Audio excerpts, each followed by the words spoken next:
I'm so pleased to have the opportunity to play a moderating role in the closing event for the Hank and Billy Subair and Young Scholars Summer Research Institute. We have had a remarkable group of students again this summer, and some of you have already had an opportunity to look at the work that they have done, the poster presentations that have been prepared, and I think you will find the rest of our program this evening extremely engaging. Several of the students will do oral presentations.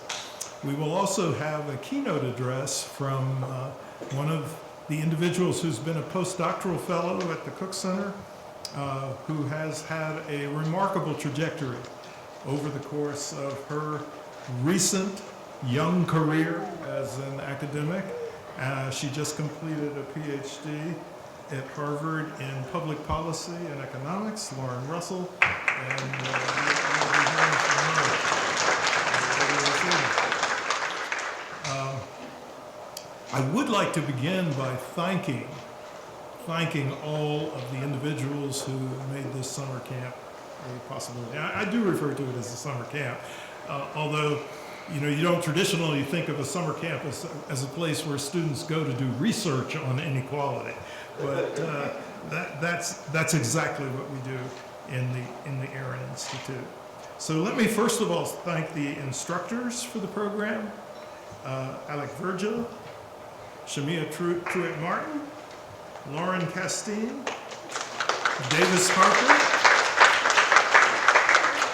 Imari Smith, and Miriama Traore Smith.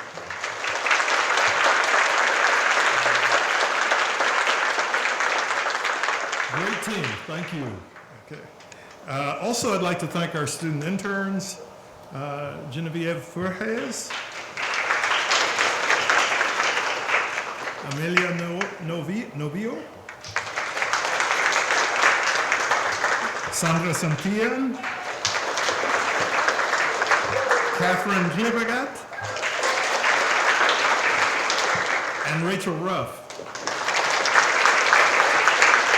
And I don't think I'm mistaken on this. I think every one of them is an alum of the Aaron Institute.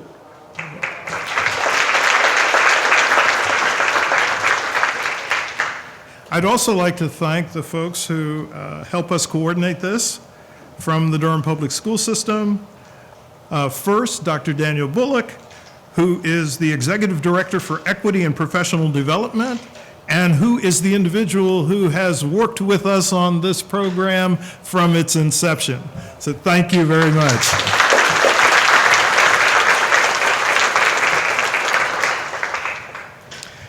I would also like to thank Dr. Iwinosa Idahor, Student Equity Engagement and Opportunity Coordinator for DPS, and Keandra Robinson, the Equity Leadership and Strategy Coordinator.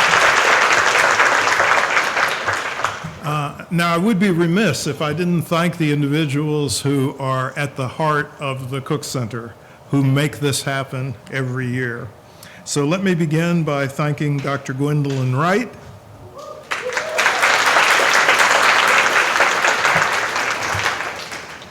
I would also like to thank Joanne O'Neill and Vantanya Borden, and the program coordinator this year, Kennedy Ruff.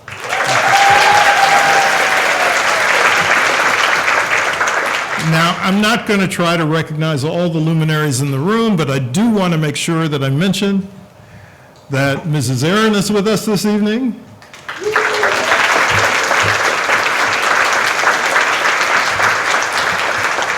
And her good friend, Mrs. Lucas. So thank you for joining us.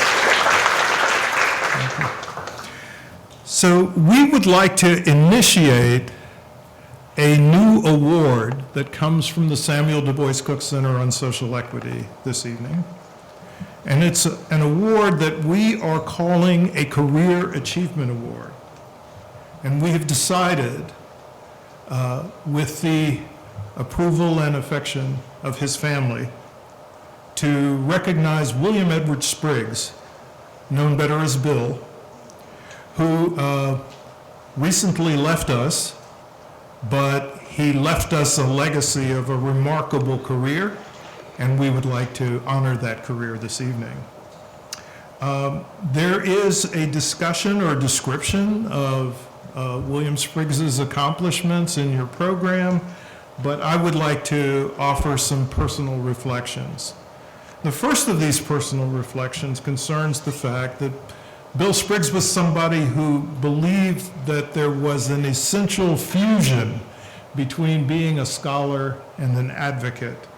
So at the end of his career, he was a professor of economics at Howard University, but he also served as the chief economist for the AFL-CIO. He was committed to the view that intellectual work must serve a public purpose. Our objective as scholars is not merely to make money or to gain fame, but to do whatever we can to make a better world. He also had a remarkable capacity to befriend people all along the political spectrum without agreeing with them.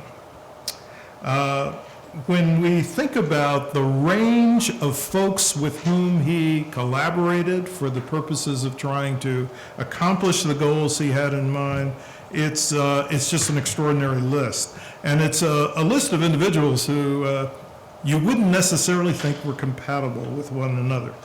So Bill was an important public voice, and he was an important public intellectual. He was the go-to person every month when the Bureau of Labor Statistics would issue its unemployment reports.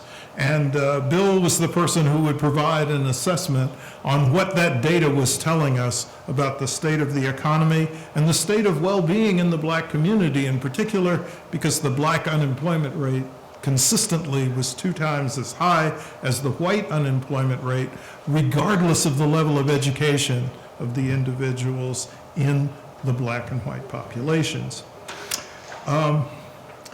In terms of my personal connections with Bill, apart from a long-standing friendship, sometimes an argumentative friendship, I will say, the final activity that we engaged in together was our participation on the California Reparations Task Force's advisory group that was providing suggestions and recommendations to that task force about the way in which it might monetize the types of harms that it was going to evaluate.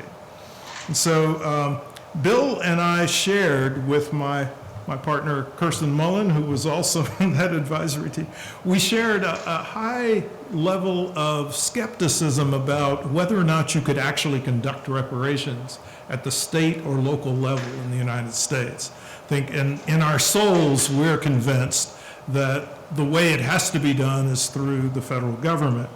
But nevertheless, since we had this assignment to this important commission, we did our best to provide advice that might be useful to them. And I remember that Bill was an extraordinary voice of wisdom, composure, and guidance for the California Reparations Task Force. And I will say, they didn't take all of our advice. Okay. Final thing I'd like to mention about Bill Spriggs is his courage. His courage. He never would compromise his position on issues for the sake of professional advancement. For him, integrity required the strength to bear the cost of departing from sheer careerism, to say what needs to be said. And in this context, I have to mention his powerful letter to the economics profession in the aftermath of George Floyd's murder. In the letter, Bill pointed out that the economics profession appeared to be incapable to that point of recognizing and understanding the phenomenon of structural racism.